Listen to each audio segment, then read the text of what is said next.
একটা শিরক, 2 নম্বর হচ্ছে রিবা বা সুদ, 3 নম্বর মাদক, 4 নম্বর নারীর অবমাননা এবং 5 নম্বর গোত্রীয় হানাহানি। এবার আপনাকে আমি এই জাহিলি যুগ থেকে বর্তমান বিশ্বের দিকে নিয়ে আসছি, তবে আস্তে আস্তে ঘুরে আসবো ইনশাআল্লাহ। বর্তমানে জাহিলিয়াতের যুগের চাইতে অনেক উঁচু মাত্রায় বিরাজ করছে। আপনি পুরো বিশ্বের দিকে তাকান, দেখবেন বিশ্বের প্রতিটা ডিপার্টমেন্টে এখন শিরক আছে। শিরক ব্যক্তি জীবনে আছে, অমুসলিমদের মধ্যে তো আছেই, মুসলিমদের মধ্যেও আছে। অমুসলিমদের মধ্যে দেখবেন মানুষ মূর্তি পূজা করছে, প্রকৃতি পূজা করছে। কেউ ঈসা আলাইহিস সালামকে আল্লাহর সন্তান বলছে, নাউযুবিল্লাহ। কেউ উযাইর আলাইহিস সালামকে আল্লাহর সন্তান বলছে, নাউযুবিল্লাহ। কেউ ট্রিনিটিতে বিশ্বাস করছে, কেউ চন্দ্র, সূর্য, গ্রহ, নক্ষত্র, পাহাড়, পর্বতে পূজা করছে ইত্যাদি, যেটার প্রচলন আপনাদের এখানেও আছে। এভাবে অমুসলিমরা তো শিরক করছে। মুসলিমদের মধ্যেও তাকিয়ে দেখেন, মুসলিমরাই দেখবেন কবর পূজা করছে, মুসলিমরা মাজার পূজা করছে, মুসলিমরা আল্লাহকে ছাড়া অন্য কাউকে সাজদা করছে, মুসলিমরা আল্লাহ ছাড়া অন্য কারো কাছে দোয়া করছে, অন্য কারো জন্য নজর করছে, মানত করছে, জবাই করছে, কসম করছে। মুসলিমরা আল্লাহর হালালকে হারাম করছে, আল্লাহর হারামকে হালাল করে নিচ্ছে। এই কাজগুলো মুসলিমরা করছে। ওই গ্লোবাল শিরক আপনি তাকিয়ে দেখেন, আইয়ামে জাহিলিয়াতের ওই পরিবেশ, এখনকার বিশ্বের গ্লোবালাইজেশন, এখানে আপনি শিরক পাবেন। ধর্মের মধ্যেই শিরক আছে। আপনি ইকোনমিক্সে যান, সেখানেও শিরক আছে। ইকোনমিক সেকশনে আল্লাহ পাক যা হালাল করেছেন সেটাকে আমরা হারাম করে নিচ্ছি, আর আল্লাহ যা হারাম করেছেন সেটাকে আমরা হালাল করে নিচ্ছি, এটাকেও শিরক বলে। আমি আবার মনে করিয়ে দেই, সূরা তাওবার 31 নম্বর আয়াতটা পড়ে দেখবেন। কেউ যদি জেনে শুনে আকীদা বিশ্বাস পোষণ করে এবং আল্লাহর হালালকে হারাম করে নেয় এবং হারামকে হালাল করে নেয়, এই পাপের নাম শিরক। আর কারো আমলনামায় যদি শিরকের পাপ থাকে, বিনা তওবায় মারা যায়, সে নিশ্চিত জাহান্নামে যাবে ইনশাআল্লাহ। আল্লাহ পাক তার নবীকে ওয়াদা করেছেন, এই উম্মতের কোনো ব্যক্তি যদি শিরকের পাপ না করে আমার সাথে সাক্ষাৎ করে, আমি তাকে মাফ করে দেব। সুসংবাদ, এই উম্মতের কোনো ব্যক্তি যদি শিরকের পাপ না করে, অন্য যে কোনো পাপ আল্লাহ যাকে ইচ্ছা মাফ করতে পারেন। তারপরেও 1999 জন মানুষ জাহান্নামে যাবে। তাহলে আপনার কমন সেন্স কি বলে, ওদের আমল নামায় কিসের পাপ থাকতে পারে? শিরকের পাপ। আল্লাহ পাক বলেছে, ইন্নাল্লাহা লা ইয়াগফিরু আন ইউশরাকা বিহি ওয়া ইয়াগফিরু মা দুনা যালিকা লিমান ইয়াশা। আল্লাহ পাক শিরকের পাপ ছাড়া অন্য যে কোনো পাপ যাকে ইচ্ছা মাফ করতে পারে। শুধু মানুষের সাথে জড়িত হক মানুষের কাছেই মাফ নিতে হবে। যদি কেউ কারো উপর জুলুম করে থাকে, কাউকে আঘাত করে থাকে, কাউকে গালি দিয়ে থাকে, কাউকে অপদস্থ করে থাকে, কাউকে ধর্ষণ করে থাকে, কারো টাকা পয়সা সম্পদ আত্মসাৎ করে থাকে ইত্যাদি ইত্যাদি, অন্যের সাথে জড়িত হক থাকে, সেটা ওই মানুষের সাথে মিটিয়ে ফেলতে হবে। এটা আল্লাহর কাছে মাফ হবে না। বাকি যে কোনো পাপ আল্লাহ পাক যাকে ইচ্ছা মাফ করতে পারেন। তারপরেও বেশিরভাগ মানুষ জাহান্নামে যাবে। তার মানে তাদের আমলনামায় শিরকের পাপ থাকবে। আপনি ইকোনমিক্সে শিরক পাবেন, এডুকেশন সেক্টরেও শিরক পাবেন। শিক্ষার ক্ষেত্রে আমাদেরকে শেখানো হচ্ছে বা গেলানো হচ্ছে যে পরীক্ষা নিরীক্ষা, পর্যবেক্ষণ, যুক্তি, বিজ্ঞান, দর্শন দিয়ে যা লাভ করা যাবে সেটাই জ্ঞান। যা চাক্ষুষ দেখব না তার অস্তিত্ব নাই। আল্লাহকে দেখি না, বিশ্বাস করি না। ফেরেশতাকে দেখি না, বিশ্বাস করি না। কবরের আযাব দেখিনি, জিন দেখি নাই, রূহ দেখি নাই, পরকালকে দেখিনি। যেগুলো দেখি না, যেগুলো পরীক্ষাগারে প্রমাণ করতে পারি না, সেগুলোর অস্তিত্ব নাই। এটা আপনাদেরকে গেলানো হয়েছে এবং এই ফিলোসফির উপরে পুরো বিশ্বের এডুকেশন দাঁড়িয়ে আছে এখন, ইসলামিক এডুকেশন সেক্টর বাদ দিয়ে। জি, পশ্চিমা থেকে যারা পড়াশোনা করে ভিতরে আসবেন, তাদের আকীদা এরকম হয়ে যাবে যে আপনি যা দেখবেন না, যা পরীক্ষাগারে প্রমাণ করতে পারবেন না, এটাকে আপনি বিশ্বাস করতে চাইবেন না। এটা শিক্ষা দর্শন দিয়েছে, এর মধ্যে শিরক আছে। পলিটিক্যালিও শিরক আছে। যখন আমরা আল্লাহর হালালকে হারাম করে নিয়েছি, আল্লাহর হারামকে হালাল করেছি, হালালকে হারাম করেছি, তখন পলিটিক্যালি আমরা শিরক করেছি। ফ্যামিলিতেও শিরক আছে। পরিবারের মধ্যে আপনি দেখবেন যে পরিবারগুলো টোটালি বস্তুবাদী, দিনের কোনো ফিকির নাই, সারাদিন দুনিয়া নিয়ে ব্যস্ত, এটাও এক প্রকার শিরক। জি, কোনো মানুষ যদি দিনদারিতাকে টোটালি কবর দিয়ে দুনিয়া নিয়ে পড়ে থাকে, দুনিয়াই তার সব কিছু, দিনের কোনো ফিকির নাই, এটাও এক প্রকার শিরক। ইমান ভঙ্গের 10টা কারণের মধ্যে এটা একটা কারণ, দিনকে গুরুত্ব না দিয়ে দুনিয়াকে বেশি প্রাধান্য দেয়া। ইমান ভঙ্গের 10টা কারণ কিন্তু আমাদের মুখস্থ নাই। অনেকে জানি ওযু ভঙ্গের কারণ কি কি, নামাজ ভঙ্গের কারণ কি কি, বাট ইমান ভঙ্গের কারণ আমরা জানি না। অনেকে অনলাইনে গিয়ে আজকেই সার্চ করে একটা বই ডাউনলোড করতে পারেন, ইমান ভঙ্গের 10টা কারণ পেয়ে যাবেন। ওখানে দেখবেন 10 নম্বর পয়েন্টে লেখা আছে, এবং এই লেখাগুলো আমরা লিখি নাই, রিনাউন্ড স্কলার লিখেছেন, বড় বড় ওলামা একরাম তারা লিখেছেন। কেউ যদি দুনিয়াকে সর্বোচ্চ প্রাধান্য দেয়, সারাদিন দুনিয়ার ফিকির, দিনের কোনো পরোয়া নাই, দিনের জ্ঞান অর্জন করতে চায় না, আমল করতে চায় না, দিনের প্রচারের কোনো ফিকির নাই, প্রতিষ্ঠার কোনো ফিকির নাই, এটাও এক প্রকার শিরক। তাহলে আমি সংক্ষিপ্তভাবে বোঝানোর চেষ্টা করছি যে তৎকালীন সময়ে যে শিরকটা ক্ষুদ্র পরিসরে ছিল, এখনকার বিশ্বে এটা বৃহৎ পরিসরে আছে। আপনারা কি বুঝতে পারছেন আমার কথা?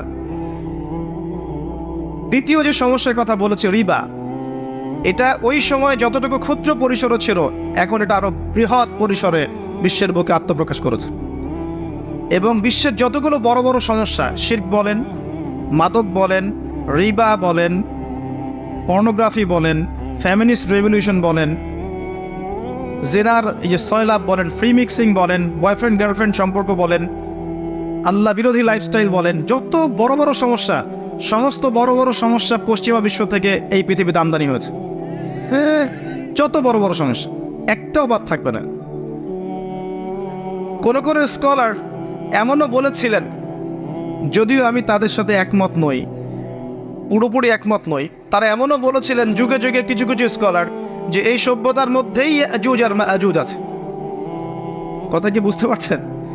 তাদের ফাংশন, ইয়াজুজ আর মাজুজের ফাংশন হচ্ছে সারা বিশ্বে ফাসাদ সৃষ্টি করা, সারা বিশ্ব জুড়ে ফাসাদ, ধর্মে ফাসাদ, অর্থনীতিতে ফাসাদ, পলিটিক্সে ফাসাদ, ভূরাজনৈতিক প্রেক্ষাপটে ফাসাদ, সংস্কৃতির মধ্যে ফাসাদ, মিডিয়ায় ফাসাদ, সমস্ত ফাসাদের কেন্দ্র হচ্ছে পশ্চিমারা। আর আমরা তাদেরকেই কপি করতে চাই এখন, মনে করি যে ওদের ফটোকপি না হতে পারলে আমরা মনে হয় উন্নতি, অগ্রগতি, প্রগতি লাভ করতে পারবো না। আমি এমনও জেলায় গিয়েছি যেই জেলার গ্রামকে লন্ডন বানানোর চেষ্টা করা হয়েছে, জানেন? কোটি কোটি টাকা খরচ করে বাড়ি করেছে, যে বাড়িতে থাকার মানুষ নাই। বছরে বছরে ডিজাইন পাল্টায় আর টাকা খরচ কর, টাকা খরচের জায়গা নেই। উদ্দেশ্য হচ্ছে লন্ডনের ফ্লেভার নিয়ে আসবে গ্রামের মধ্যে। খুব দরকার আছে আমার দেশের মাটিতে ওই ফ্লেভার নিয়ে আসার? আমাদের ফ্লেভার কি যথেষ্ট না? এত চমৎকার মানে সুজলা সুফলা শ্যামলা দেশ পৃথিবীতে কোথাও আছে? ঘুরে দেখেন বাংলাদেশ, আলহামদুলিল্লাহ এই বছরটা ঘুরে দেখেছে। এত কিছু আছে আমাদের দেশের মধ্যে, এত কিছু আছে যেটার সমূহ সম্ভাবনা আছে যদি আল্লাহ পাক আমাদেরকে তৌফিক দেন এবং আমরা সবাই আল্লাহর আনুগত্য করতে পারি, রাসূলের আনুগত্য করতে পারি। আল্লাহ পাক চাইলে এই ছোট্ট দেশটাকে বিশ্বের বুকে রুলিং স্টেট বানাতে পারতেন। কিচ্ছু নাই যেটা এখানে নাই, সব পাবেন আপনি। আবহাওয়া, পরিবেশ, আপনার ফসল, আপনার প্রাকৃতিক সম্পদ, সৌন্দর্য, প্রতিটা বিষয়। শুধু একটা জিনিসের অভাব আছে, যে আমরা সবাই যদি আল্লাহ এবং তার রাসূলের আনুগত্য করতাম, মুসলিমরা 100% ইসলাম ফলো করার চেষ্টা করতাম, দেখতেন আমাদেরকে কেউ ডমিনেট করতে পারতো না। আমরা মাথা উঁচু করে থাকতে পারতাম, এবং আমরা মাথা উঁচু করে এখনো আছি। আমরা কারোর সামনে মাথা নত করিনি। ঈমান ইসলাম নিয়ে যদি আমরা থাকতে পারি, কেউ আমাদের মাথা নত করাতে পারবে না ইনশাআল্লাহ। আল্লাহ পাক আমাদেরকে ঈমান দান করুন, ইসলাম দান করুন, এবং জাতিগত ঐক্য দান করুন। আর যারা আমাদের জাতিগত ঐক্যের বিরোধী, আল্লাহ পাক এদেরকে ধ্বংস করে দিন। ওই রিবা যেটা ওই সময় ছিল, এখন আপনি খেয়াল করে দেখবেন বিশ্বের প্রতিটা জায়গায়, সেটা হোক বড় বড় ব্যাংক থেকে শুরু করে একদম নিচু লেভেলের এনজিও পর্যন্ত, প্রতিটা জায়গায় রিবা, শিরক, ওই একই আকীদা। এবং কোনো কোনো ক্ষেত্রে এটা যে হারাম, এটার আকীদা আমাদের মধ্যে উঠে যাচ্ছে। মুসলিমদেরকে মনে করিয়ে দিতে হয় যে ভাই সুদ খায় না, সুদ হারাম। হ্যাঁ, এখন অবস্থা এমন চলছে। বরং এর সাথে সম্পৃক্ত হতে পারলে সে মনে করে আমি জীবনে সাকসিড, আমি জীবনে প্রতিষ্ঠিত হয়েছে।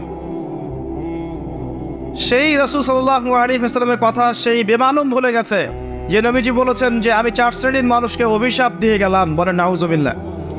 এক শ্রেণী হচ্ছে যে ব্যক্তি রিবা খায়, 2 নাম্বার যে দেয়, 3 নাম্বার যে সাক্ষী থাকে, 4 নাম্বার লিখে রাখে। এই কথা সে বেমালুম ভুলে গেছে, নবীর উম্মত। লজ্জা শরমের বালাই শেষ করে ফেলেছে নবীর উম্মত। নবী সাল্লাল্লাহু আলাইহি ওয়াসাল্লাম সেই কবে বলে গেছেন, 1400 বছর আগে, 1 দিরহাম কেউ যদি সুদ খায় সে যেন 36 বার জিনা করলো। হাদিসটা আমি বানাইনি, বুখারীর মধ্যে আছে, দেখে নিন। 1 দিরহাম কেউ যদি সুদ খায় সে যেন 36 বার জিনা করলো। কোনো ব্যক্তি এই গ্রামের বা এই মহল্লার যদি 36টা জিনা করে আসে বা 36টা মেয়েকে রেপ করে আসে, আপনি তাকে কি করতে চাইবেন বলেন তো? নিজে চিন্তা করেন, আপনি কি করতে চাইবেন তাকে? তার প্রতি আপনার কি ধারণা হবে? এটা 1 দিরহাম সুদের পাপও না, যেটা আমি আপনি খাচ্ছি। নবীজি বলেছেন, এই হাদিসটা আমার চেয়ে আপনারা ভালো জানেন, উলামায়ে কেরাম আছে, জিজ্ঞাসা করে নিয়েন। নবীজি বলেছেন সাল্লাল্লাহু আলাইহি ওয়াসাল্লাম পড়বেন, রিবার 73টা পাপের শাখা আছে, তার সবচেয়ে নিচু শাখা হচ্ছে নিজের মায়ের সাথে জিনা করা, এবং সবচেয়ে উঁচু স্তরটা হচ্ছে কি সেটা আপনি পাবেন সূরা বাকারার মধ্যে, আয়াত নম্বর 279 থেকে পড়তে শুরু করেন। আল্লাহ বলেছেন, ইয়া আইয়ুহাল্লাযীনা আমানু, হে মুমিনগণ, ইত্তাকুল্লাহ, আল্লাহকে ভয় করো, ওয়া যারু মা বাকিয়া মিনার রিবা, সুদের অবশিষ্ট অংশগুলোকে ছেড়ে দাও, ইন কুনতুম মুমিনিন, যদি প্রকৃত অর্থেই মুমিন হয়ে থাকো, ওয়া ইন লাম তাফআলু, যদি তোমরা রিবাকে না ছাড়ো। কে কথা বলছেন? যদি তোমরা রিবাকে না ছাড়ো, ফাআযানু বিহারবিন মিনাল্লাহি ওয়া রাসূলিহি, তাহলে আল্লাহ এবং তার রাসূলের সাথে যুদ্ধের ঘোষণা শুনে রাখো। এখন রাস্তা কার? আপনার সামনে রাস্তা 2টা পড়ে আছে, আপনি আল্লাহ এবং তার রাসূলের পক্ষে থাকবেন না তার বিপক্ষে গিয়ে যুদ্ধ করবেন, আপনার চয়েস। কেউ বাধ্য করবে আপনাকে? কেউ বাধ্য করার আছে? ইসলাম কি তরবারির মাধ্যমে ছড়িয়েছে? গর্দানে তরবারি ধরে বলবে যে কৌল করো? গর্দানে তরবারি ধরে বলবে যে সুদ খেও না, ছেড়ে দাও? বলবে না। ফাযাক্কির ইন্নামা আনতা মুযাক্কির, আল্লাহ পাক নবীকে বলেছেন তুমি উপদেশ দাও, তুমি শুধু উপদেশ দাতা, লাস্তা আলাইহিম বিমুসাইতির, তুমি কারো প্রতি দারোগা নও। ফাযাক্কির ইন নাফাআতিয যিকরা, উপদেশ দাও যদি উপদেশ কাজে আসে। সায়াযাক্কারু মান ইয়াখশা, যাদের মনে আল্লাহর ভয় আছে ওরা শীঘ্রই উপদেশ গ্রহণ করবে ইনশাআল্লাহ। ওয়া ইয়াতাজান্নাবুহাল আশকা, যার মধ্যে ভয় নাই, পাপাচারী, সে অবাধ্যতা করবে। যাই হোক, এখন পুরো ওয়ার্ল্ডের দিকে আপনি তাকালে দেখবেন প্রতিটা ডিপার্টমেন্ট রিবা কেন্দ্রিক। এখান থেকে আপনি বাঁচবেন কিভাবে? আমি আপনাকে একটা হাদিস মনে করিয়ে দেই। নবী সাল্লাল্লাহু আলাইহি ওয়াসাল্লাম শেষ জামানার হাদিসের মধ্যে বলেছেন যে এমন একটা জেনারেশন আসবে, একটা যুগ আসবে যে রিবা থেকে দূরে থাকা এত ডিফিকাল্ট হবে মানুষের জন্য, কেউ যদি দূরে থাকতেও চায় তার গায়েও গিয়ে সুদের ছিটাফোঁটা লাগবে। এটা সেই যুগ চলছে। এবং শুধুমাত্র চক্রবৃদ্ধি সুদই সব কিছু না, এর বাইরে আবার আছে যাকাত না দেওয়ার প্রবণতা, এবং যাকাতটাকে ফরজিয়াতের জায়গা থেকে সরিয়ে দিয়ে নফল মনে করছে মানুষ। ইচ্ছা হলে দিলাম, ইচ্ছা হলে দিলাম না। ব্যবসা আল্লাহ হালাল করেছেন, রিবাকে হারাম করেছেন, সেই হালাল ব্যবসায় এখন সিন্ডিকেট করবে, মজুদদারিতা করবে এবং ইচ্ছা করে কৃত্রিম সংকট তৈরি করবে, মাপে কম দিবে, জনগণকে এবং সরকারকে বিব্রত করার চেষ্টা করবে, জনগণকে দুর্ভিক্ষের দিকে ঠেলে দিবে। মানুষ সামান্য কিছু নিত্য প্রয়োজনীয় জিনিসের জন্য ট্রাকের পিছনে পিছনে দৌড়াবে, এই কৃত্রিম সংকট তৈরি করছে কিছু ব্যবসায়ী। আর রমাজান মাস আসলেই এদের প্রবণতা আরো বেড়ে যায়। সামাজিকভাবে এদেরকে বয়কট করা উচিত। কি একটা অবস্থা! রমজান মাসে আল্লাহ পাক রহমতের দরজা খুলে দেন, যত বেশি দান সাদাকা করতে পারেন, যত বেশি খাওয়াতে পারেন, যত বেশি মানুষকে দিতে পারেন, যত অন্যের উপকার করতে পারেন, আর এই সময়টাতে দেখবেন কৃত্রিম সংকট তৈরি করে পণ্যের দামগুলো বাড়িয়ে দিবে। কোনো কোনো ক্ষেত্রে দেখবেন কোটটায় স্যুট পরে ডাকাতি করছে, আর এই ধরনের ডাকাতদেরকে আপনি কিছু বলতে পারবেন না, কারণ গায়ে কোটটাই স্যুট আছে, কিছু করতে পারবেন না। নবীজি এই যুগের কথা বলেছেন, যখন দিনকে রাত বানানো হবে, রাতকে দিন বানানো হবে, মিথ্যাবাদীকে মানুষ সত্যবাদী মনে করবে, আর সত্যবাদীদেরকে মনে করবে চরম মিথ্যাবাদী।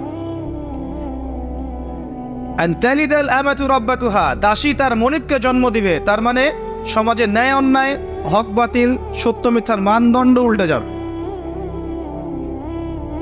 যাকাতটাকেও আমরা অবহেলা করছি, ব্যবসার মধ্যেও দুর্নীতি করছি, আবার মাপেও কম দিচ্ছি। মনে রাখবেন, দুর্ভিক্ষ আসে আল্লাহর পক্ষ থেকে তখন যখন কোনো সম্প্রদায়ের মানুষ মাপে কম দেয়।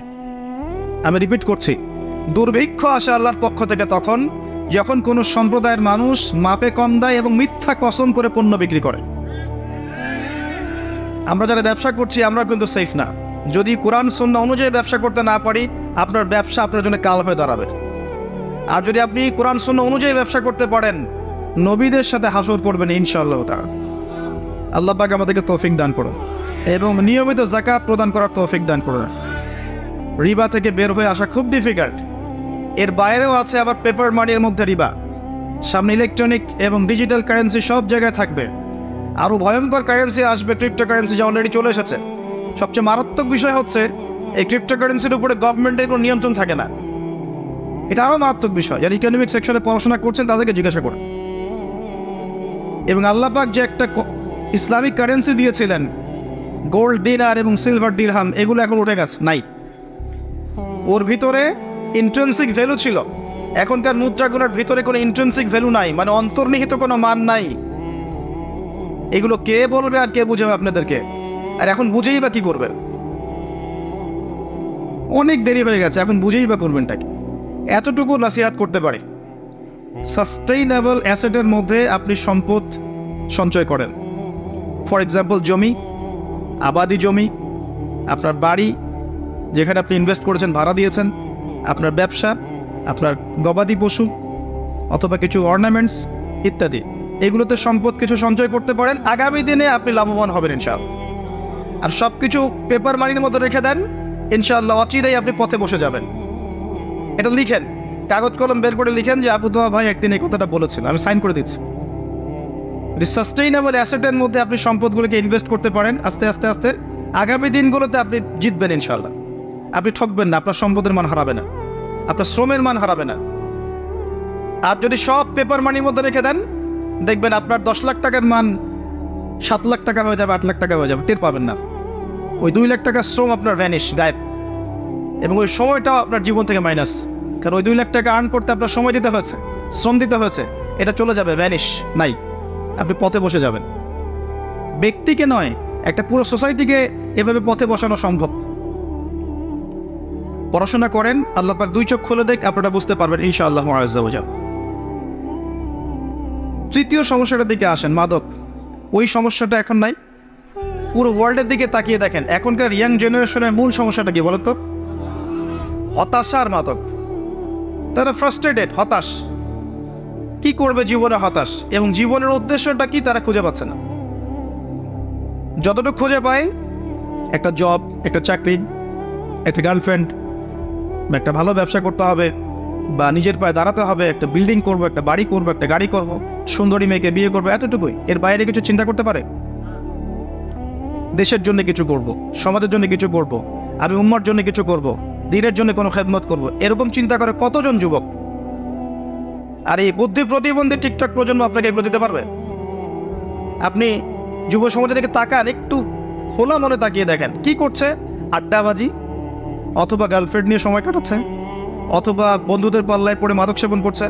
সিগারেট থেকে নিয়ে ইয়াবা পর্যন্ত কোনটা খাচ্ছে না? কিশোর বয়সের আজকে ছেলেটা, বয়স 15 থেকে 20, কি খাচ্ছে না, কি করছে না? এই 20 বছরে সে এমন এমন পাপ করে ফেলেছে যা বয়স্ক মানুষও কখনো করে নাই।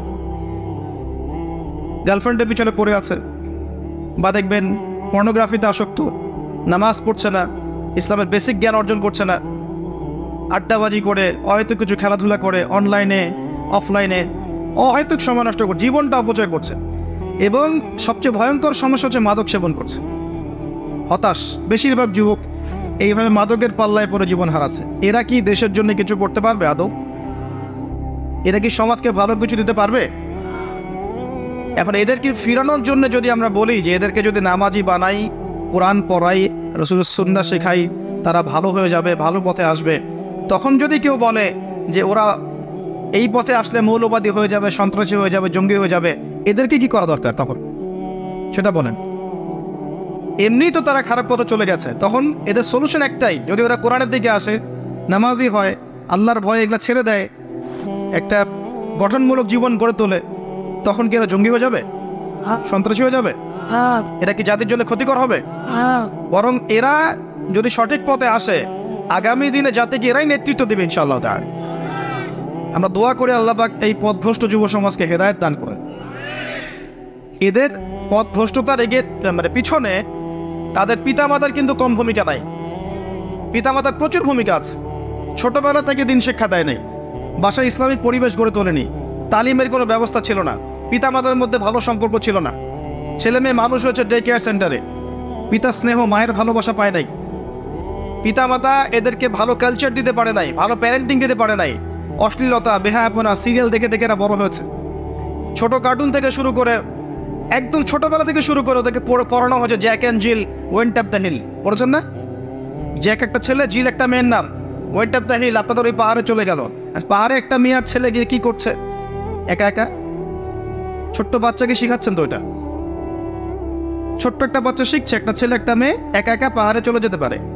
বড় হয়ে এসে যাবে একটা মেয়েকে নিয়ে পাহাড়ে চিপায়, তখন কি হবে? এবং বড় হয়ে এসে তাই করছে একদম ফ্রম দ্য ভেরি বিগিনিং। আপনি খেয়াল করে দেখেন বাচ্চাকে কি দিচ্ছেন, আপনি ওর সাথে কিভাবে কথা বলছেন, ওকে কি খাওয়াচ্ছেন, ও কোন পরিবেশে বড় হচ্ছে, কাদের সাথে মেলামেশা করছে, কোন ফ্রেন্ড সার্কেল খেলছে বড় হচ্ছে, কার কোলে দিচ্ছেন, যার কোলে দিচ্ছেন ও তাকে কি শেখাচ্ছে, ও কি কবিতা শিখছে, কি ছড়া শিখছে, কি গল্প পড়ছে, স্কুলে গিয়ে কোন পরিবেশে পড়াশোনা করছে, কলেজে কোন পরিবেশে পড়ছে, মাদ্রাসায় কোন পরিবেশে পড়ছে, প্রতিটা বিষয়ে তার মানসিক বিকাশে ভূমিকা রাখে। এই প্রত্যেকটা বিষয় যদি টু দ্য পয়েন্ট না হয় ওর বিকাশ সঠিক হবে না। এর বাইরে সমাজের অরাজকতা দেখে দেখে ও যখন বড় হচ্ছে একটা পর্যায়ে গিয়ে দেখবেন সে পথভ্রষ্ট হয়ে যাচ্ছে, বেলাইনে চলে যাচ্ছে, তখন আপনি হাহুতাশ করছেন হায় আমার ছেলেটা কি করবে। এর বিপরীতে আপনি না দিচ্ছেন পরিবারে কোনো তালিম, না মাদ্রাসায় পড়াচ্ছেন, না কোরআনের টিচার দিচ্ছেন, হ্যাঁ নাচের টিচার দিচ্ছেন, ললিত কলা শেখাচ্ছেন, অমুক কলা শেখাচ্ছেন, তমুক কলা শেখাচ্ছেন, কোরআন দিচ্ছেন না, ভালো আলেমের সংস্পর্শ দিচ্ছেন না, ভালো পরিবেশে দিচ্ছেন না, দিনই মাহফিল আসতে দিচ্ছেন না, নামাজ পড়লে টিটকারি মারছেন, দাড়ির আগে টিটকারি মারছেন, তারপরে জুব্বার টুপি পাগড়ি পড়লে বলছেন কিরে তুই কি সন্ত্রাসী হয়ে গেলি নাকি, জঙ্গি হয়ে গেলি নাকি, এগুলো বলছেন। তখন এই ছেলে কিভাবে গড়ে উঠবে? তখন যখন এই ছেলেকে একটা পর্যায়ে গিয়ে যখন পথভ্রষ্ট হয়ে যায় তখন হাহুতাশ করেন হুজুর আমার ছেলের জন্য দোয়া করেন, ছেলেটা আমার তো বেলাইনে চলে গেল, পানি পড়া দেন। আর পানি পড়া খেয়ে আপনার ছেলে ভালো হবে? পানি পড়া আপনার খাওয়া দরকার আগে। কথা বললে তো মাইন্ড করে, কিছু কথা না বললে তো কথা আসবে না, বাস্তবতা এরকম। তো এই পিতামাতারা পরে হাহুতাশ করে যে আমার সন্তানের কি হবে। তো দোষ শুধু যুব সমাজের নয়, পিতামাতারও দোষ আছে। একটা ছেলে একা একা কখনো মাদক সেবন করে না যতক্ষণ না সে একটা মেয়ের সাথে প্রেম করে ছ্যাক খেয়েছে। এটা বাস্তব না? আর প্রেমটা কখন হলো?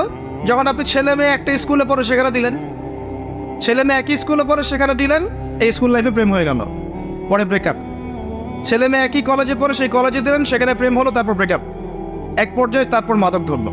যদি তাকে আপনি ছেলেদের পরিবেশে বড় করতেন, ম্যাচুরিটি হলে এবং আর্নিং সোর্স হলে দ্রুত বিয়ে দিতেন, ওকে এই কাজটা করতো? তার জীবনে কি হতাশাটা আসতো?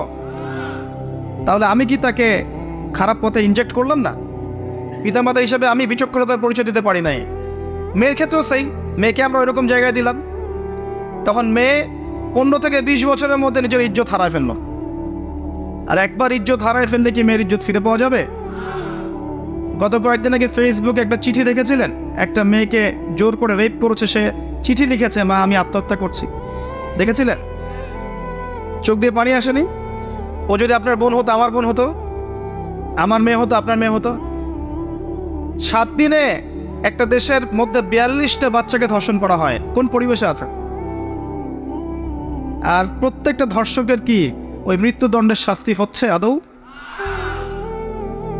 একে তো পর্নোগ্রাফি দেখছে, তারপরে আবার ফ্রি মিক্সিং, তারপরে এগুলোকে আমরা উস্কাচ্ছি, উৎসাহিত করছি, তারপরে বয়ফ্রেন্ড গার্লফ্রেন্ড ট্রেডিশন, আবার প্রেমকে উৎসাহিত করছি বিয়ের আগেই, আবার বিয়েকেও কঠিন করছি, তার উপর আবার জেনা হচ্ছে, বলছি সম্মতিতে জেনা করলে জায়েজ, কোনো সমস্যা নেই। এত কিছু উস্কে দেওয়ার পর যখন ধর্ষণ বাড়ছে তখন মাথায় হাত দিয়ে লাভ আছে? এই বাড়ার পিছনে তো সবচেয়ে বড় ভূমিকা আমি রেখেছি। পুরো সিস্টেমটাই লস, পুরো সিস্টেমই লস। আর এখানে যদি আল্লাহ বলেন তোমরা পর্দায় থাকো, বিনা প্রয়োজনে বাড়ির বাইরে এসো না, তোমরা ফ্রি মিক্সিংয়ে যেও না, পর্দার আড়াল থেকে কথা বলো, ছেলেরা ছেলেদের সেকশনে থাকো, মেয়েরা মেয়েদের সেকশনে থাকো, সেখানে তোমরা স্বতন্ত্র স্বাধীন থাকো, তোমরা জাহেলিয়াতের মতো বেহায়ের মতো রাস্তায় ঘুরো না, ছেলেদের পোশাক পরে ফ্যামিলিসদের মতো ঘুরো না, তখন আল্লাহ পাকের দোষ হয়ে যায়, তার রাসূলের দোষ হয়ে যায়। তখন কোরআন হয় সেকেলে বই আর ইসলাম হয় মৌলবাদী ধর্ম নাকি? সমাজের পরিবর্তন এবং পরিবর্তন সংশোধনের একমাত্র সলিউশন হচ্ছে ইসলাম। এর বাইরে কিচ্ছু আপনি সলিউশন দিতে পারবেন না। সাময়িকভাবে আইন প্রয়োগ করে পিটিয়ে এইসব দর্শন বন্ধ করা সম্ভব? পুরো যুব সমাজ পর্নোগ্রাফি দেখছে, ভিতর থেকে তারা পশু হয়ে গেছে, সুযোগ পেলেই তো একটা মেয়েকে এসে ধর্ষণ করবেই। এখানে আমি একটু বেশি সময় নিয়ে ফেললাম, বিকজ যুব সমাজের সমস্যাগুলো আমাকে ভাবায় বেশি। অ্যাজ এ ইয়াং আমিও চিন্তা করি যে কি কি ট্র্যাপ আছে যেগুলোর মধ্য দিয়ে আমাদের যুবকরা পথভ্রষ্ট হচ্ছে। ট্র্যাপগুলো কিন্তু এগুলোই, মেজর ট্র্যাপ এগুলোই। ফ্রি মিক্সিংটা একটা বড় ট্র্যাপ। ফ্রি মিক্সিংয়ের মধ্য দিয়ে আপনি প্রথমে ভুল পথে গিয়েছেন, তারপরে জেনা হয়ে গেছে, তারপরে হতাশ হয়েছেন, ব্রেকআপ হয়েছে, তারপরে আপনি হয় মাদকদ্রব্য সেবন করছেন, হতাশ, বা মিউজিক করছেন, বা খেলাধুলায় লিপ্ত হচ্ছেন, বা স্মাগলিং করছেন, ছিনতাই করছেন, কেউ কেউ বড় বড় গুন্ডা মাস্তান হচ্ছে, এক পর্যায়ে জীবন শেষ। এবং তারা 40 বছর বয়সে বৃদ্ধ হয়ে যাচ্ছে। এই যুব সমাজ আমাদের বাপদাদার মতো নয়। এই প্রবলেমসগুলোর মধ্যে একটা মেজর প্রবলেম হচ্ছে মাদক, যেটা ওই যুগে ছিল এই যুগেও আছে। আর আমি আপনাদেরকে অনুরোধ করব যে আল্লাহর ওয়াস্তে নিজে মাদক খাবেন না, মাদক বিক্রি করবেন না, মাদকের সাথে সংশ্লিষ্ট থেকে নিজের রিজিক অর্জন করবেন না, এবং নিজের পরিবারের মধ্যে মাদককে স্থান দিবেন না। আল্লাহ পাক তৌফিক দান করুন। কারো যদি আকীদা ঠিক থাকে, আমল ঠিক থাকে, অল্প আমল তার জান্নাতে যাওয়ার জন্য যথেষ্ট হবে ইনশাআল্লাহ। কিন্তু কারো রিজিকের মধ্যে যদি হারাম থাকে, মাদকের টাকা থাকে বা সুদের টাকা থাকে, আপনি যত বড় পরহেজগার হন না কেন, আপনার ইবাদত বন্দেগী আল্লাহর কাছে কবুল হবে না। বরং যারা মাদক খাবে, আল্লাহ পাক বলেছেন, তার রাসূল দেখে এসেছেন মেরাজের রাতে সাল্লাল্লাহু আলাইহি ওয়াসাল্লাম, তাদেরকে তিনাতুল খাবাল নামে একটা পানীয় পান করানো হবে। কি নাম? তিনাতুল খাবাল। এটা কি?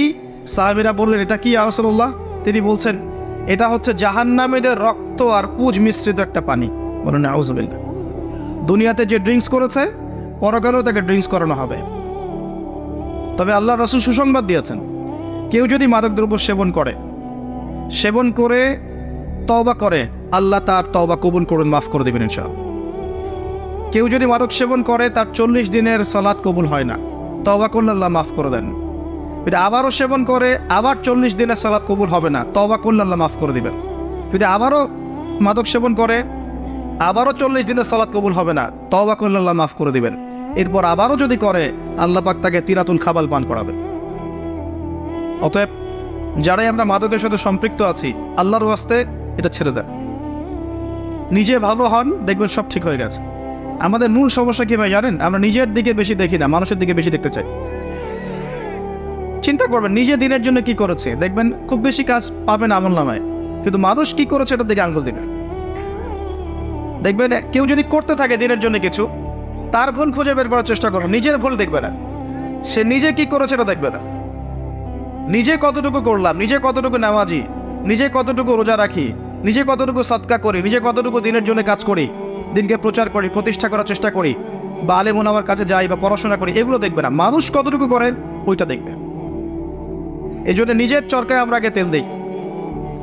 আলাইকুম আনফুসাকুম, নিজের নফসের ফিকির কর, তাহলে দেখবা আল্লাহ পাক এটা কোরআনের মধ্যে বলেছেন, ইয়া আইয়ুহাল্লাযীনা আমানু আলাইকুম আনফুসাকুম, হে মুমিনগণ তোমরা নিজেদের নফসের খবর নাও আগে। লা ইয়াদুররুকুম মান দাল্লা ইন ইহতাদাইতুম, তোমরা হেদায়েতের উপর থাকলে যারা পথভ্রষ্ট হয়ে যাচ্ছে, এদের পথভ্রষ্টতা তোমাদের কোনো ক্ষতি করবে না। নিজে আলোকিত হই, একটা বাতি থেকেই বাতি জ্বলবে ইনশাআল্লাহ তাআলা। আল্লাহ পাক আমাদেরকে মাফ করে দিন এবং মাদক ছেড়ে দেওয়ার তৌফিক দান করুন, আমিন।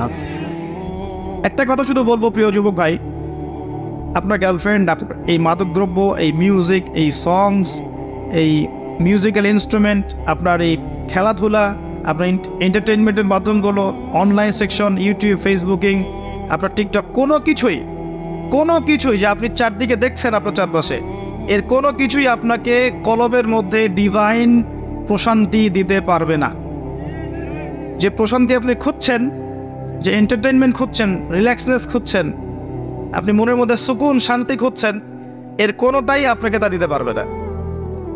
2 রাকাত সালাত, পরিপূর্ণ ওযু করে 2 রাকাত সালাত, যেই সালাতে আপনি আল্লাহকে ডেকেছেন, আল্লাহকে ফিল করেছেন, সেজদায় কান্নাকাটি করার তৌফিক পেয়েছেন, চোখ দিয়ে পানি পড়েছে, 2 পৃষ্ঠা কোরআন যেটা আপনি বুঝে পড়েছেন, অর্থগুলো আপনার হার্টকে টাচ করেছে, 2 দিন নবী সাল্লাল্লাহু আলাইহি ওয়াসাল্লামের সুন্নাহ মতো চলার চেষ্টা করে দেখেছেন, প্রতিটা কাজ তার স্টাইলে করার চেষ্টা করেছেন, আপনি দেখবেন এই কাজগুলো আপনার মনের মধ্যে সুকুন নিয়ে আসবে, প্রশান্তি নিয়ে আসবে, অন্য কিচ্ছু প্রশান্তি দিতে পারবে না। নিজেকে আল্লাহর জন্য খালেস করে দেন, কারো কাছে কিছু আশা করেন না, কেউ তো মনের মধ্যে নিয়েন না। দুনিয়ার জীবনটা তুচ্ছ, পরকালের জীবনটাই চূড়ান্ত। বিয়ে দিতে পারেন, পুরো যৌবনকালটাকে আপনি আল্লাহর পথে কাজ করে, আল্লাহর পথে আমল করে, পড়াশোনা করে, দিনের প্রচার করে, প্রসার করে কাটাতে পারেন। আল্লাহ পাক কিয়ামতের মাঠে আপনাকে আরশের ছায়া ছায়া দিবেন ইনশাআল্লাহ। আল্লাহ পাক কিয়ামতের মাঠে আপনাকে তার আরশের ছায়ায় ছায়া দিবেন ইনশাআল্লাহ। এবং আপনার জন্য আল্লাহ পাক জান্নাতে কত কি প্রস্তুত করে রেখেছেন আপনার খবর নাই। আপনি আল্লাহর জন্য হয়ে যান। ইন্না সলাতি ওয়া নুসুকি ওয়া মাহইয়ায়া ওয়া মামাতি, আয়াত আছে না, লিল্লাহি রাব্বিল আলামিন। আমার সালাত, আমার কুরবানি, আমার স্যাক্রিফাইস, আমার জীবন, আমার মরণ কার জন্যে? তখন দেখবেন আপনি মনে মনে কিছু চাচ্ছেন, মনে মনে কল্পনা করছেন যে এমনটা হলে হয়তো ভালো হতো। দেখবেন আপনার সামনে আল্লাহ সেটা হাজির করে দিয়েছে। আপনি হাত তুলে চানও নি এখনো যে আল্লাহ আমার এটা দরকার, এটা বলেন নাই, কিন্তু মনে মনে চিন্তা করছেন যে আমার এটা হলে ভালো হতো। দেখবেন আপনার বাড়ির সামনে হাজির। বিশ্বাস না হলে আমাকে নক দিয়া। অগণিতবার জীবনে এটা আমার সাথে হয়েছে, অগণিতবার। আমরা কিছুই না। আমি বারবার বলি যে আমার মতো যারা এই চেয়ারগুলোতে বসছি, আমরা এমন কিছু হয়ে যায়নি যে আমাদেরকে জাতির একবারে কাণ্ডারি ভাবতে হবে। আমরা কিছুই না, অ্যাবসলিউটলি নাথিং। এবং অনেক সময় এমন বাস্তবতা এমন যে বাইরে যা দেখছেন ভিতরে তার কিছুই নাই। যে বাইরে যা দেখছেন দেখবেন ভিতরে তার কিচ্ছু নাই, জাস্ট একটা আইওয়াশ শোডাউন। তো এর বাইরে আল্লাহওয়ালা কিছু মানুষ আছেন, জমিনের মধ্যে আল্লাহওয়ালা কিছু মানুষ আছেন যারা অহংকারী নন, যারা এত শোডাউন আইওয়াশ পছন্দ করেন না, যারা মুখলেসভাবে দিনের জন্য কাজ করেন, রাতের বেলা তাহাজ্জুদে কান্নাকাটি করেন, উম্মাকে ভালোবাসেন, কারোর সাথে দ্বন্দ্বে জড়ায় না। এই মানুষগুলোর কারণেই হয়তোবা আল্লাহর জমিন, আল্লাহ দিন টিকে আছে। আমরা দোয়া করি আল্লাহ পাক আমাদেরকে তাদের অন্তর্ভুক্ত করুন এবং তাদের সহবত দান করুন। যারা দিনকে দুনিয়ার বিনিময়ে বিক্রি করে খায়, এদের থেকে আল্লাহ পাক আমাদেরকে হেফাজত করুন। এবং যারা লৌকিকতা প্রদর্শন করে, ভিতরে বিষ রেখে বাইরে মধু প্রকাশ করে, এদের থেকে আল্লাহ পাক আমাদেরকে হেফাজত করুন, আমিন। মাদকের সমস্যা ওই যুগেও ছিল, এই যুগেও আছে। 4 নম্বর কি ছিল? নারীর অবমাননা। এখন নাই। প্রথমটা বলেছিলাম শিরক, জাহিলিয়াতের বড় মেজর একটা আলামত বা সাই নিদর্শন। এখনকার যুগে এটা আছে, আপনারা প্রমাণ পেয়েছেন। দ্বিতীয় বলেছে রিবা, এখন আছে না? তৃতীয় বলেছে মাদক, এখন আছে না? 4 নম্বর নারীর অবমাননা। এটা কি ওই আইয়ামে জাহিলিয়াতকে হার মানায় নেই? একটা আন্ডারওয়্যার কিনতে যান, কার ছবি থাকে? কার ছবি থাকে? ওই ছবি আন্ডারওয়্যার তো পরবেন আপনি, ওখানে মহিলা কি করছেন? ইভেন একটা গাড়ি কিনতে যান, দেখবেন সেখানে একটা মডেল কে দাঁড়িয়ে আছে, ছেলে না মেয়ে? আচ্ছা, যেখানে যাবেন সেখানে। কাপড় কিনতে যান, দেখবেন মহিলার পুতুল রেখে দিয়েছে। ওই পুতুলের মধ্যে মেয়ের কাপড়টা না পরালে ব্যবসা হবে না ভাই। উসমান রাদিয়াল্লাহু আনহু ব্যবসা করেন নাই? আব্দুর রহমান বিন আউফ রাদিয়াল্লাহু আনহু ব্যবসা করেন নাই? দীর্ঘদিন আবু হানিফা রাহিমাহুল্লাহ তিনি ব্যবসা করেন নাই কাপড়ের? আমাদের ইমাম আবু হানিফা রাহিমাহুল্লাহ ব্যবসা করেন নাই কাপড়ের? ওনার দোকানে এরকম ডল ছিল। আমরা হানাফি না, হানাফি মাযহাব ফলো করি না, আমরা তার উত্তরসূরি করে হতে পারলাম। আমার দোকানে মহিলার মূর্তি কেন? রমজান মাস আসার আগেই সব মূর্তি বহিষ্কার চাই এই কাপড়ের দোকানগুলো থেকে। পারা যাবে ইনশাল্লাহ? আল্লাহর জন্য করেন, আল্লাহ আপনার দোকানে আরো বেশি ডাবল কাস্টমার পাঠাবে ইনশাল্লাহ। রিজিকের দায়িত্ব কার? সুবহানাল্লাহ, কি একটা ট্রেডিশন চলছে। দেখবেন শোরুমে দেখবেন মেয়ের মূর্তি দাঁড়িয়ে আছে, আর গায়ে কিন্তু কাপড় চোপড় খুব একটা থাকে না। এতে কি মেয়ের ডিগনিটি, সম্মান বাড়ছে? যেখানে যাবেন সেখানে নারীর অবমাননা শুরু হয়েছে ফ্যামিলিস্ট রেভলিউশনের মধ্য দিয়ে। যখন ফ্রি মিক্সিং আমরা অ্যালাউ করে দিয়েছি এবং এটাকে আমরা পাপ মনে করছি না, পর্দার বিধানটাকে আমরা ফরজ মনে করছি না, যখন পর্দার কথা বলা হচ্ছে উল্টা বলছে পর্দা করলে এই যুগে কেমন করে আমি এখানে জব করব? জব করতে কে বলেছে আপনাকে এখানে? আপনি পর্দা করবেন। পর্দা করলে আমি কিভাবে ছেলেদের মধ্যে জব করবো এই প্রশ্ন করছেন কেন? আল্লাহ বলেছেন পর্দা করতে, সে উত্তর দিচ্ছে যে হ্যাঁ পর্দা আল্লাহ করতে বলেছেন, কিন্তু পর্দা করলে পরে আমি কিভাবে ছেলেদের মধ্যে কাজ করব? তাহলে কাজ করতে কে বলেছে আপনাকে ছেলেদের মধ্যে? আল্লাহ বলছে আপনাকে পর্দা করতে। পর্দা করেন, সিম্পল। হ্যাঁ, যদি আপনি মেয়েদের ক্ষেত্রে কাজ করতে পারেন এখানে সব মেয়েরাই, এখানে ছেলেদের ইনভলভমেন্ট নাই, মোস্ট ওয়েলকাম। আল্লাহ আপনাকে বাধা দেন নাই, রাসূল বাধা দেন নাই। খাদিজা রাদিয়াল্লাহু আনহা তিনি ব্যবসা করেননি? তার চেয়ে কি বড় ব্যবসায়ী হয়েছেন আপনি? আয়েশা রাদিয়াল্লাহু আনহা হাজার হাজার হাদিস শেখান নাই? তার চেয়ে বড় শিক্ষিত হয়েছেন? কি প্রমাণ করতে চাচ্ছেন? বরং নিজের মনটাই তো আপনার ঠিক নাই, নিজের নফসের মধ্যেই ত্রুটি আছে। এরপরে আবার দেখবেন যে নিসাউন কাসিয়াতুন আরিয়া, কাপড় পরেও নগ্ন হয়ে ঘুরছে না? কাপড় পরেও মহিলারা নগ্ন হয়ে ঘুরছে না? গেঞ্জি আর জিন্স পরে ঘুরছে না? টি শার্ট পরে ঘুরছে না? এগুলো দেখার জন্য কি চোখ দিতে হয় না চোখে পড়ে যায়? ডান বাম এদিক ওদিক যেদিকেই তাকাবেন সেদিকেই দেখতে পারবেন। আপনি চোখটা রাখবেন কোথায়? আকাশের দিকে নাহলে মাটিতে? দুটি সেই অপশন দেখি আমি। হাঁটার সময় আকাশের দিকে তাকায় হাঁটবেন, নাহলে মাটির দিকে তাকায় হাঁটবেন। এছাড়া কোনো অপশন দেখা যায় না। শহরে তো আরও মারাত্মক অবস্থা। যেখানে যাবেন, দোকান, শপিং মলস, ব্যাংক, এয়ারপোর্ট, আপনার পলিটিক্যাল মিছিল, আপনার সামাজিক সংগঠন, যেখানে ঢুকবেন সেখানেই ফ্রি মিক্সিং। কোনো কোনো ক্ষেত্রে আমরা দেখেছি, এই বছরও দেখেছি, ওয়াজ মাহফিলের মঞ্চ মেয়ে এসে বক্তব্য দিচ্ছে, মাশাআল্লাহ, পাশে আবার হুজুর বসে চা খাচ্ছে। চা না কফি আল্লাহ ভালো জানেন। সুবহানাল্লাহ। এগুলো আসলে হাসির বিষয় নয়। বিষয়টা হচ্ছে কাঠামোটা নষ্ট হয়ে যাবে তখনই যখন আমরা ফ্রি মিক্সিং অ্যালাউ করে দিই। এরপরেও ধর্মের নামেও আমরা কোনো কোনো ক্ষেত্রে মেয়েদেরকে বঞ্চিত করছি না। মেয়েরা দিন শিখতে চাচ্ছে, আমরা কিন্তু অ্যাক্সেস দিচ্ছি না। কোরআন হাদিস শিখতে চাচ্ছে, তাদের জন্য উপযুক্ত প্রতিষ্ঠানগুলো করতে পারছি না, করতে পারলেও খুব সংখ্যায় কম।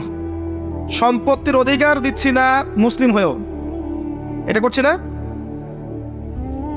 আল্লাহ রাস্তায় সময় লাগানো একজন ব্যক্তি বলছে যে আমার বোন আমাকে সম্পত্তি লিখে দিয়েছে। যে লিখে দিয়েছে মানে কি? আপনি দেন নাই তাকে সম্পত্তি? বলছেন না, আমি বুঝিয়েছি তাকে যে ও যদি দিয়ে দেয় আমাকে, আমি তো আল্লাহর পথেই ব্যয় করবো, ওর তো সওয়াব হবে। কি বুঝলেন? ও দিবে কি দিবে না তার পরোয়া নাই। আর তুই দে, তাহলে তুই যে দিলি আমাকে, তোর তো নেকি হইলো, এটা বুঝিয়ে দিল তাকে। দিন এটার নাম নয়। যার যার হক তাকে তাকে দিতে হবে। আমরা কিন্তু অনেক ক্ষেত্রেই মেয়েদের অধিকার দিচ্ছি না। আপনার ঘরে একটা ছেলে সন্তান হলে আপনি খুশি, মাশাআল্লাহ, মুখে হাসি, মিষ্টি বিতরণ করছেন, গরু জবাই করে খাওয়াচ্ছেন। মেয়ে হলে আপনার আত্মীয় আপনাকে ফোন দিচ্ছে যে বাবা এবার তো দুঃসংবাদ, পরের বার ইনশাআল্লাহ সুসংবাদ হবে। কে বলছে আমার জন্য দুঃসংবাদ? আমি তো হ্যাপি, আমার ঘরে মেয়ে আসছে। মেয়ে কন্যা সন্তান লালন পালন করলে কি হবে? নবী সাল্লাল্লাহু আলাইহি ওয়াসাল্লাম বলেছেন জাহান্নাম থেকে ঢাল হয়ে যাবে মেয়েরা। সুবহানাল্লাহ। যার ঘরে আল্লাহ পাক কন্যা সন্তান দিয়েছেন এবং তাদেরকে উপযুক্ত তরবিয়াতে সে বড় করেছে, সৎ পাত্রে পাত্রস্থ করেছে, বিয়ে শাদী দিয়েছে, এই কন্যা সন্তানরা কিয়ামতের মাঠে জাহান্নামের জন্য ঢাল হয়ে যাবে ইনশাআল্লাহ। একটা হাদিসে এসেছে নবী সাল্লাল্লাহু আলাইহি ওয়াসাল্লামের সাথে এইভাবে থাকবে তারা, এইভাবে।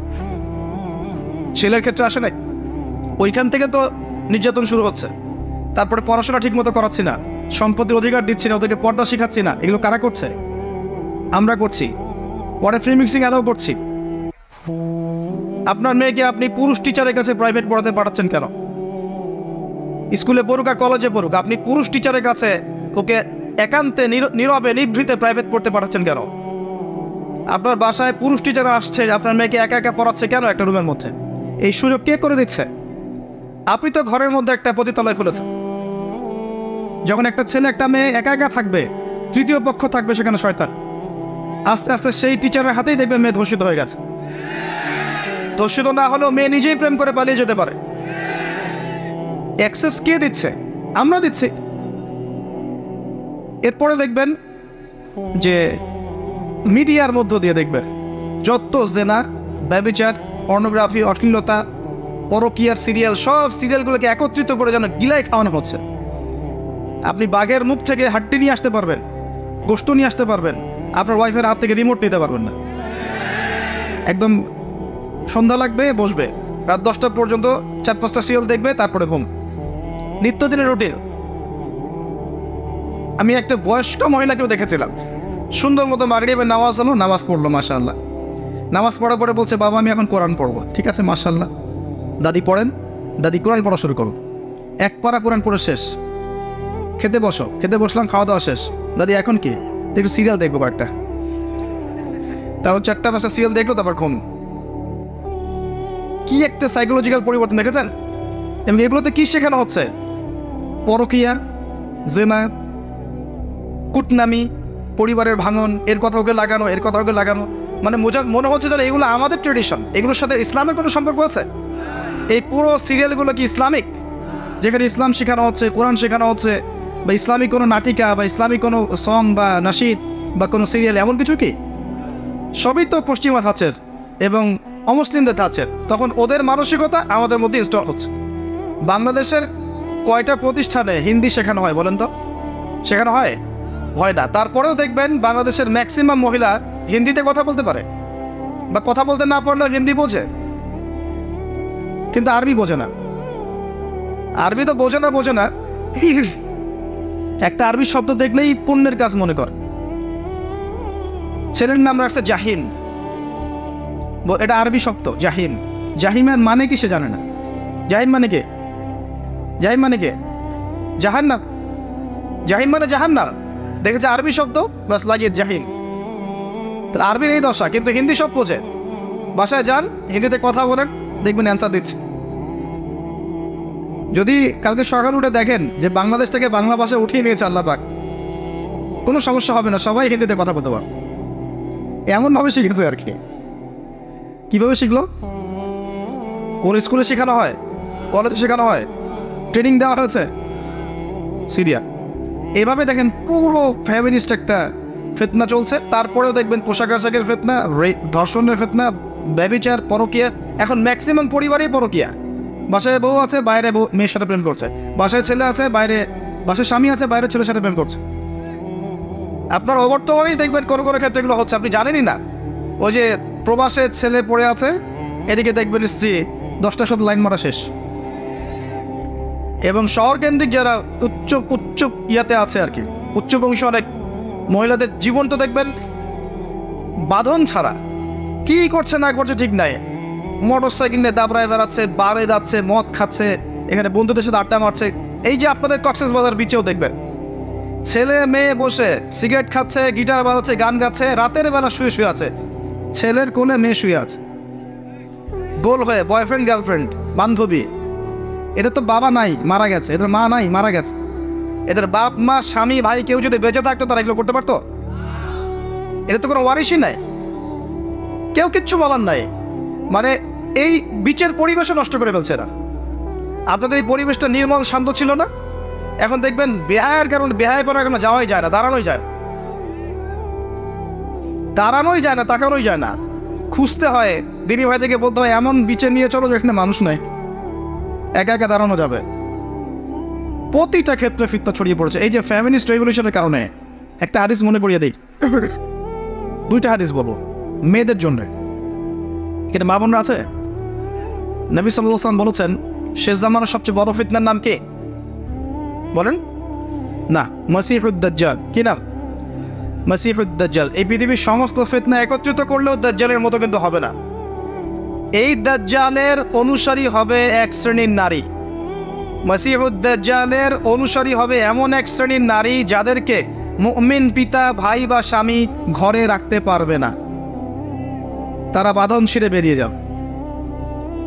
এখন কোন কারণে আপনি তাদেরকে বাসায় রাখতে পারছেন না আপনি চিন্তা করেন। আর দাজ্জাল আসতে কতটুকু বাকি আছে আপনি ভাবেন, ভাবতে বলছি। আরেকটা হাদিস নবীজি বলেছেন, আমি এক শ্রেণীর নারীর কথা বলছি যাদেরকে আমি এখনো দেখি নাই, মানে 1400 বছর আগে তারা ছিল না পৃথিবীতে, তারা আসবে এক সময়, যারা জান্নাতে যাবেও না, জান্নাতের গন্ধ পাবে না, যদিও জান্নাতের গন্ধ 70 বছরের পর থেকে পাওয়া যায়। কারা তারা? নিসাউন কাসিয়াতুন আরিয়া, এমন নারী যারা কাপড় পরেও নগ্ন থাকে। কাপড় পরেছে বাট নগ্ন, মানে কাপড় পরার পরেও শরীরের সমস্ত কাঠামো দেখা যায়, বোঝা যায় জান্নাতে যাবে না, ঘ্রাণও পাবে না।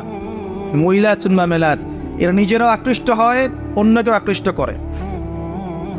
আরেকটা সুসংবাদের হাদিস, এই সব থেকে বের হয়ে যদি মহিলারা আল্লাহ এবং তার রাসূলের আনুগত্য করতে পারে, মাত্র 4টা কাজ করলেই জান্নাত নিশ্চিত। মাত্র 4টা কাজ করলেই মেয়েদের জান্নাত নিশ্চিত ইনশাআল্লাহ আযজা ওয়া জাল। 1 নাম্বার, যদি তারা 5 ওয়াক্ত নামাজ ঠিকঠাক মতো পড়ে। 2 নাম্বার, যদি তারা রমজান মাসের সওম রাখে। 3 নাম্বার, যদি তারা তাদের পর্দা ঠিক করে, সতীত্বের হেফাজত করে। আর 4 নাম্বার, যদি তারা তাদের স্বামীর আনুগত্য করে। আনুগত্য শব্দকে ওরা এখন দাসত্ব মনে করে। আনুগত্য করব, আমি কি দাস? আমি আনুগত্য করব কেন? আনুগত্য কাকে বলে? আপনার স্বামী আপনাকে কোরআন এবং সুন্নাহ মাফিক চালাতে চাচ্ছেন, তার প্রতিটা কথা মানা আপনার জন্য ফরজ। এমন স্বামী যার ঘরে আছে, সেই স্বামী যদি হাজত বা প্রয়োজনের জন্য স্ত্রীকে ডাকে, স্ত্রী চুলার পরে থাকলেও তাকে আসতে হবে, সে বাধ্য। যদি না আসে, স্বামী যদি রাগ করে অভিমান করে ঘুমায় সারা রাত আল্লাহ ফেরেশতা তাকে লানত করবে এই স্ত্রীকে। পড়ে দেখেন, নবীজি বলেছেন যে আল্লাহ ছাড়া কাউকে সেজদা করা জায়েজ নেই। যদি থাকতো তাহলে আমি মেয়েদেরকে বলতাম তারা যেন স্বামীদেরকে সেজদা করে। নিজে সাজবেন না স্বামীর জন্য, বাইরের মানুষের জন্য সাজবেন। বাইরের মানুষের জন্য আপনি সবকিছু করবেন, স্বামীর খেয়াল করবেন না। স্বামী বাসায় আসলে বিরক্ত হচ্ছেন, বাইরের মানুষের জন্য আপনি সাজুগুজু করছেন। পুরো কাঠামো চেঞ্জ হয়ে গেছে এখন। সমাজের হৃদ্যতা, পরিবারের হৃদ্যতা, ভালোবাসা থাকবে কিভাবে? নিজেকে তো স্বামীর মনের মতো করে গড়তে পারছেন না। সবসময় স্বামীকে প্রেশার দিচ্ছেন, এইটা লাগবে, ওইটা লাগবে, এইটা আনো, ওইটা আনো, এই ঠিক নাই, ওই ঠিক নাই। তোমার ঘরে এসে আমি আর শান্তি পাচ্ছি না, বাপের বাসায় ভালো ছিলাম। কে বলেছে হালাল খেতে? একটা সুদি চাকরি করলেই তো পারো, ওরা তো সবাই করছে, কি সমস্যা? এগুলো করে করে অনেক সময় স্বামীদেরকে হারামে ঠেলছে। আবার অনেক সময় এমন স্বামীও আছে, স্ত্রী দিনের পথে আসতে চায়, কোরআন পড়তে চায়, হাদিস পড়তে চায়, কত কি করতে চায়, স্বামী বলে এগুলো করা যাবে না, ফিতনা। স্বামী বলে এগুলো করার দরকার নাই, বাসা থাকো চুপচাপ। দুই দিকের সমস্যা। আল্লাহর ওয়াস্তে উভয়ের মধ্যে আন্ডারস্ট্যান্ডিং বাড়ার, আল্লাহর দিনকে কেন্দ্র করে পরিবার গঠন করেন, ধৈর্য ধরেন, সবর করেন, আপোষে মিল মহব্বত বাড়ানোর চেষ্টা করেন। ইনশাআল্লাহ তাআলা ওই পরিবার থেকে ওমর এবং খালিদ রাদিয়াল্লাহু আনহুমা তাদের মতো সাহাবীর মতো সন্তান জন্ম হবে ইনশাআল্লাহ। সমস্যা বলতে গেলে রাত শেষ হয়ে যাবে।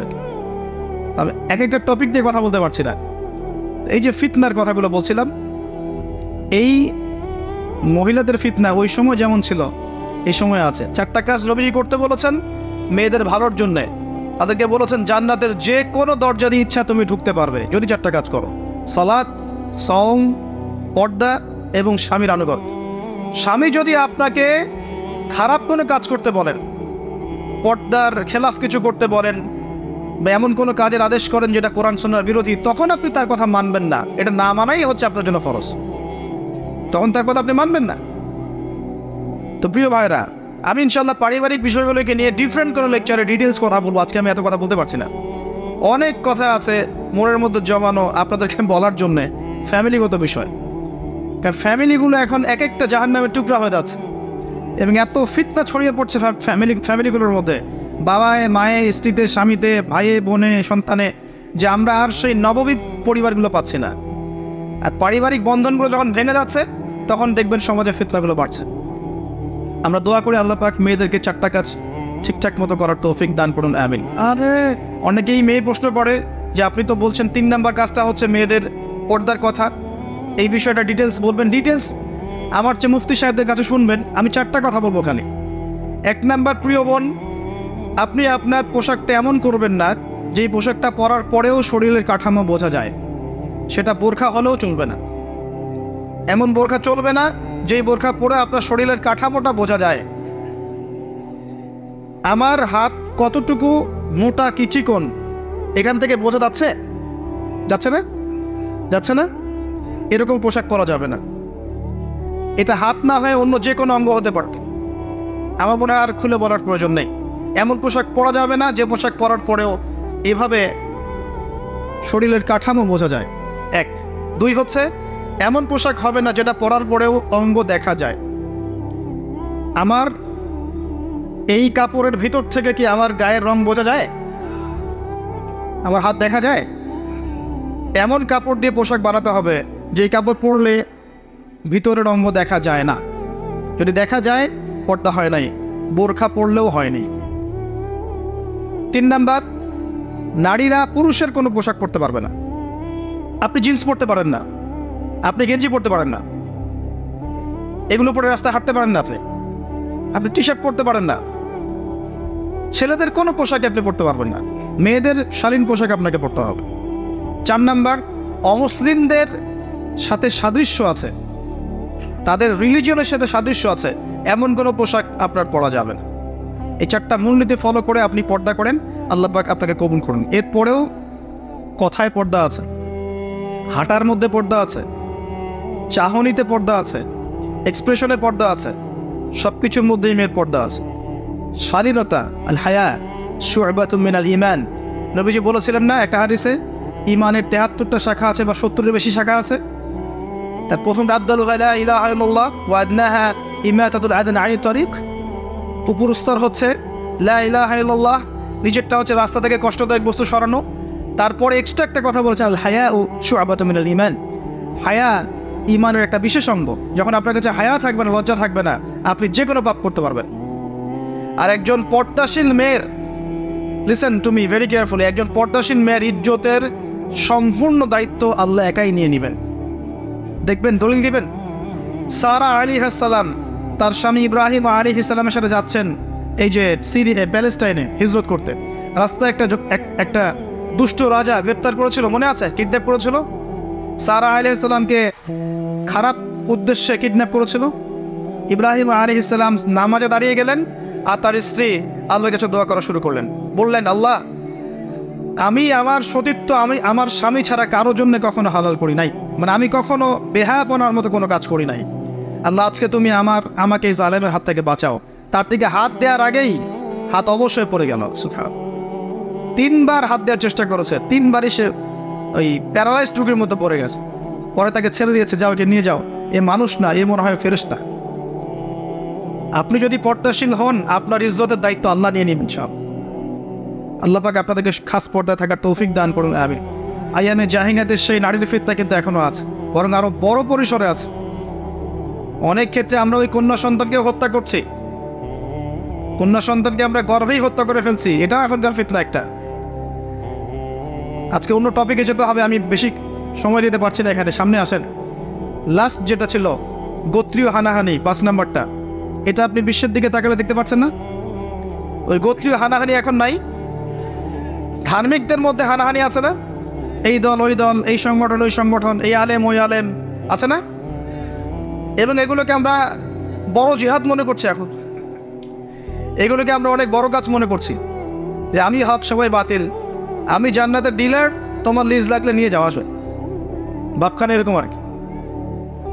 আবার কোনো কোনো ক্ষেত্রে দেখবেন পলিটিক্যালি আমরা মারামারি করছি না, এক ভাই এক দল করে, আরেক ভাই এক দল করে, দুজন শত্রু, অর্থাৎ মায়ের পেটের ভাই।